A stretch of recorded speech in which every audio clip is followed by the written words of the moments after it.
Bienvenidos a un nuevo Espacio Viva ASG. Les habla Iker Vinajeras de Emisoras y Soluciones ASG en Viva. En este caso tenemos al equipo de Baboon Consulting, tenemos a Rodrigo Abud y a Cira Corbetta. Ellos nos acompañan como socios fundadores. Bienvenidos. Gracias, Iker. Gracias, Iker. El primer tema que vamos a ver, que es muy relevante, sobre todo para las emisoras, para los inversionistas y para los mismos participantes del mercado, es la parte de riesgos. ¿Cómo consideran que se puede empezar a evaluar una compañía en el nivel de madurez que tiene en materia de riesgos? Antes que todo, muchas gracias por la invitación, Iker. Respondiendo a tu pregunta, el manejo de riesgos es un proceso crítico que te ayuda y te orienta en la toma de decisiones y en la ejecución de la estrategia, tanto a nivel operativo como estratégico en todo tipo de compañías.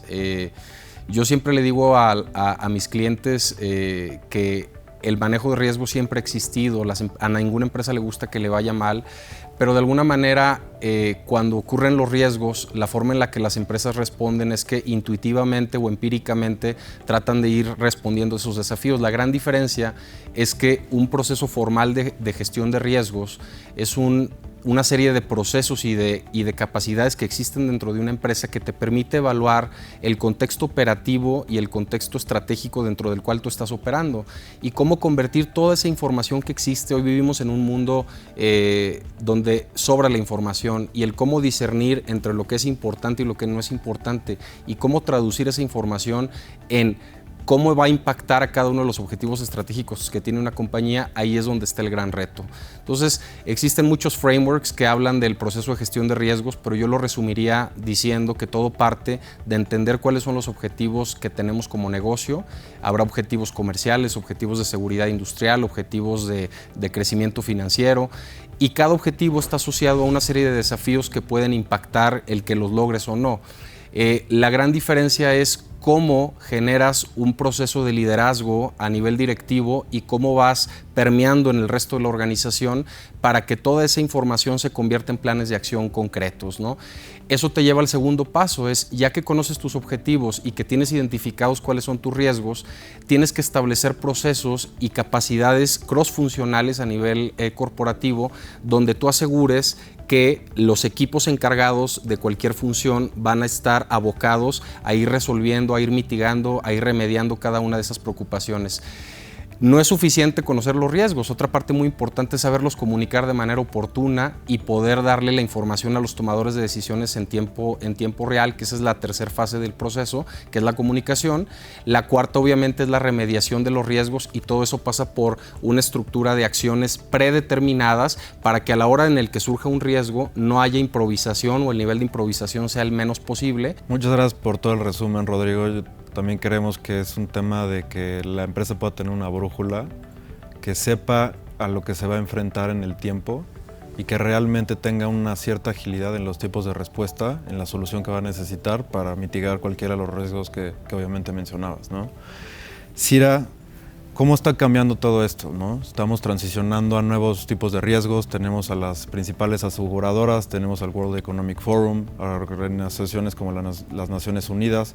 Todas ellas están mapeando los diferentes riesgos que estamos enfrentándonos a nivel global, los diferentes países y en las mismas compañías. ¿Cómo ves que esto ha cambiado en los últimos 10, 15, 20 años, ¿no? Gracias, Iker. Pues sí, en los últimos 20 años creo que ha habido un incremento evolutivo de lo que es el entendimiento de los impactos y riesgos del sector privado, ¿no?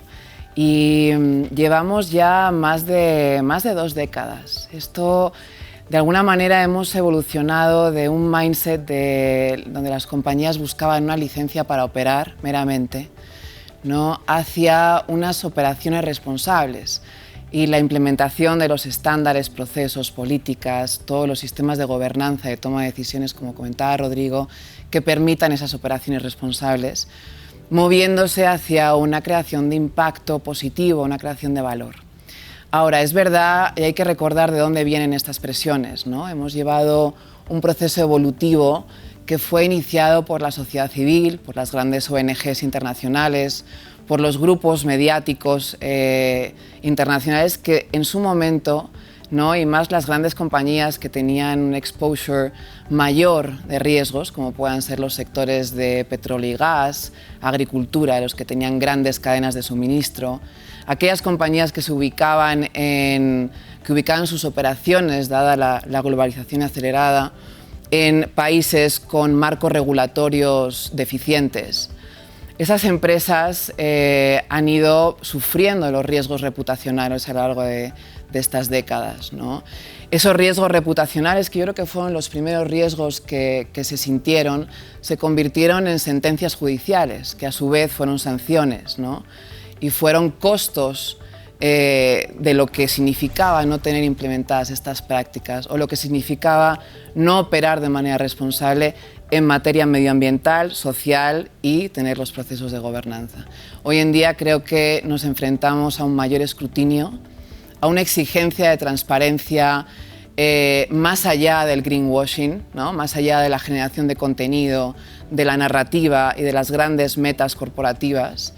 Y las empresas tienen que verdaderamente prepararse, porque creo que el breakthrough que tuvimos en los últimos 5 o 10 años fue cuando los mercados de capital entendieron el vínculo y la responsabilidad que tenían de asegurar que compañías tuvieran un correcto performance, ¿no? Una operatividad correcta, y entraron en los procesos de due diligence bajo unos criterios estandarizados a nivel global. Eso fue lo que ha acelerado verdaderamente la presión que hoy en día están sintiendo las empresas.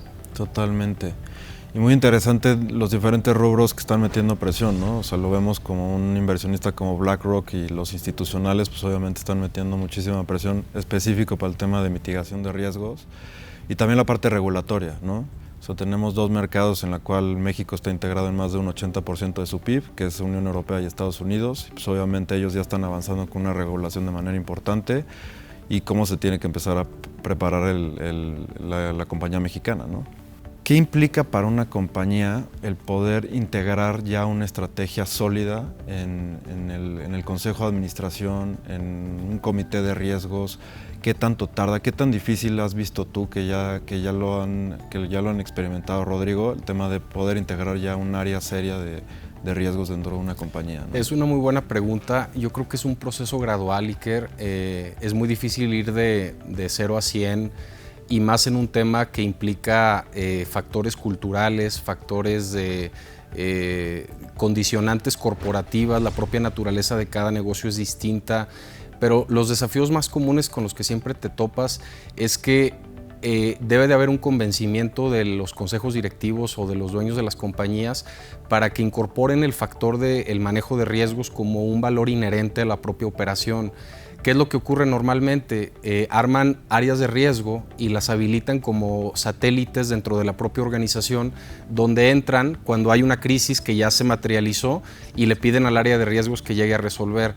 Cuando en realidad lo que debería de ser es a la inversa. El manejo de riesgos es una función inherente a la propia operación, y lo que debe de hacer la compañía es fijar un criterio alineado de cuál es el apetito de riesgo al que está dispuesto a asumir esa empresa, y hacer un efecto cascada. Cuando hay un convencimiento a nivel de consejo de administración o de comité directivo, automáticamente se va permeando en toda la organización, en los equipos directivos y luego en los equipos crossfuncionales, provocando un poco a la audiencia. Yo siempre les digo a mis clientes, ¿cuál es el trade-off de decir cuánto me cuesta hacer una campaña de capacitación de seguridad industrial para que todos mis empleados sepan qué van a hacer si hay una explosión o si hay un huracán, contra el que ocurre ese incidente y no haya habido una preparación? O por ponerte otro ejemplo, ¿cuál es el costo de tener un sistema de monitoreo de todos los permisos ambientales, sociales, etcétera, en una planta, contra una clausura por un incumplimiento?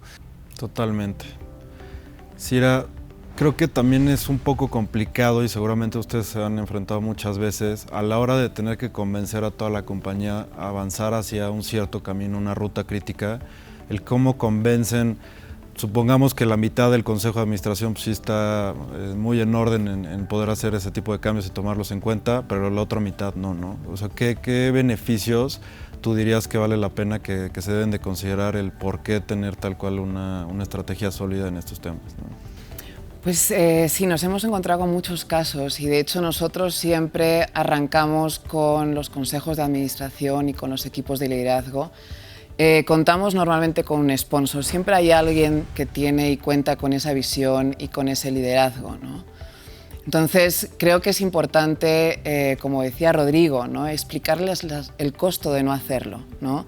Y las consecuencias a nivel de ventajas competitivas o de desventajas competitivas, porque realmente hoy en día aquellas empresas que no estén implementando o que no tengan el entendimiento y las capacidades correctas para poder subirse al barco están fuera de juego, ¿no? Están fuera de juego en lo que son acceso a capital, en lo que son las oportunidades de crecimiento, en captación de talento, ¿no?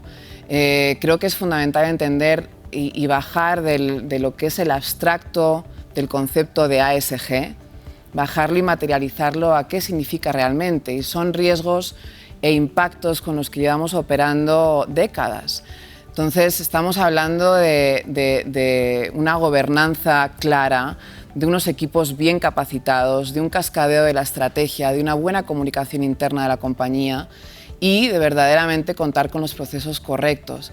Creo que los beneficios son muy claros, pero ha habido una gran llamada de atención cuando se han topado con una pared y se han dado cuenta que no tienen esa capacidad de crecimiento si no evolucionan hacia un espacio de mayor responsabilidad. Y a fin de cuentas no es algo, como decía Rodrigo, no es algo satélite, ¿no? No es una narrativa, no es un posicionamiento estratégico, es verdaderamente ser capaz de integrarlo en el modelo de negocio, ser capaz de entender las oportunidades y para eso hay que capacitar desde el consejo, equipos de liderazgo y obviamente aquellos equipos que van a ejecutar la estrategia. ¿Qué tipo de riesgos están enfrentando las compañías que no están incorporando este tipo de temas? ¿A qué se están enfrentando? Nosotros lo vemos muy claro, por ejemplo, tienes una empresa de X sector, el que sea, en el momento cuando ya incorpora esto, automáticamente se vuelve una empresa que se ve ante el mercado más resiliente, que va a durar más en el tiempo y no olvidemos que el mercado de capitales obviamente es una visión de largo plazo, ¿no? Entonces, entre una empresa pueda tener mucho más bien mapado estos temas, pues obviamente mejor. Pero ¿qué tan fácil es poder cuantificar esa reducción de costos futuros que va a tener el poder considerar los temas de riesgos, ¿no? Mira, yo te abriría diciendo que el principal costo quizás es el acceso al capital, sobre todo tratando de contextualizarlo en lo que estamos viviendo ahorita. Cira, y tú lo comentaban hace rato, los mercados financieros llegaron a jugar un rol y un cambio de paradigma. Hoy el financiamiento y el acceso a capital en gran parte, y yo creo que para allá va la tendencia, va a estar condicionado a que las empresas no solamente demuestren su capacidad en generar rentabilidad, o sea, hacer dinero es complejo, pero es más complejo hacer dinero y al mismo tiempo probarle a tus inversionistas y a tus stakeholders que eres una empresa responsable y que está consciente de cómo va a atender los diferentes desafíos operativos. Entonces, por no darte un monto, pero el costo de no hacer este tipo de prácticas, de no incorporar ASG, de no incorporar el manejo de riesgos, es la falta del acceso a capital.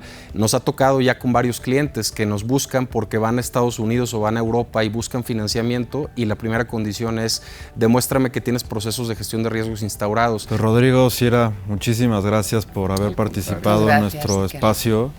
La verdad es que sí queremos constantemente tener acceso a este tipo de aliados como ustedes, que son aliados de primera y lo que quieren hacer es realmente dar ese nuevo ángulo que es tal cual el unir el ESG con la parte de mitigación de riesgos, ¿no? O sea, tomar en cuenta esto ya también como un tema de mitigación de riesgos y pues poder hacer tal cual una buena sinergia para capacitar al mercado en todos estos temas y que podamos hacer esto en conjunto, ¿no? Que cada vez podamos subir los estándares de ESG en el mercado de valores mexicano, ¿no? Así es. Es un honor estar aquí, gracias por la invitación. Sí. Y muchas gracias a todos ustedes por habernos escuchado. Los invito a que nos vean en el siguiente episodio. Saludos a todos. Hasta luego.